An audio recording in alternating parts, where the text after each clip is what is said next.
starting a football program from scratch. I feel like it's a Cleveland Brown situation. I hate to equate it to that, but it's like you want to build that program up to a championship level.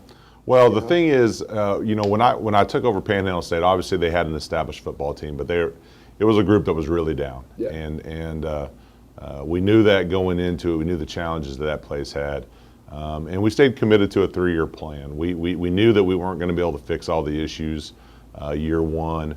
Right. And we had to start to get some players in there, and really more than anything, I think you realize that this thing comes down to recruiting and the type of kids that you can bring to campus. And I can tell you that, we've had 3 recruiting visits here over the last week or so, and I mean it's an outstanding place to bring kids to campus. I think the very first thing you notice is how welcoming and helpful everybody is here on campus and that's across all departments. I mean, Yeah. whether it's admissions, financial aid, support services for students, academic services. It really comes across like, our school cares about kids. And Family so community. it really does. Yeah. And that really, goes in well with what I try to accomplish in the culture that I want to try to accomplish with our football team. I mean, my most important job is that I got to be the head of the family. And so Yeah.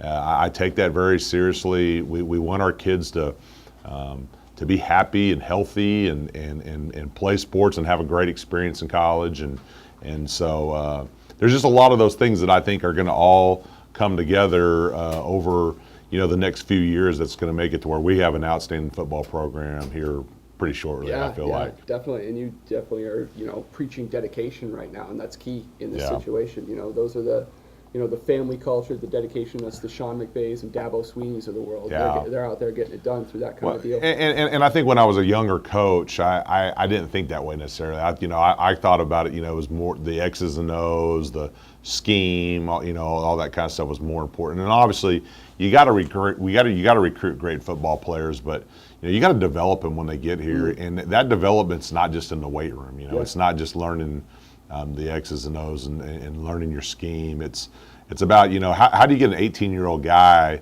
to be a great man that's ready to go off into society when he's 22, 23 years old, and he can go be productive and get a job and be a good husband and be a good father and just be somebody that's a provider and not a taker, Yep. and so that's a really big deal to me, and the guys are really buying in with that idea that if we'll be good in the classroom and we'll be good ambassadors in the community and we grow as people, then a few years down the road we got a chance to be really good. Absolutely.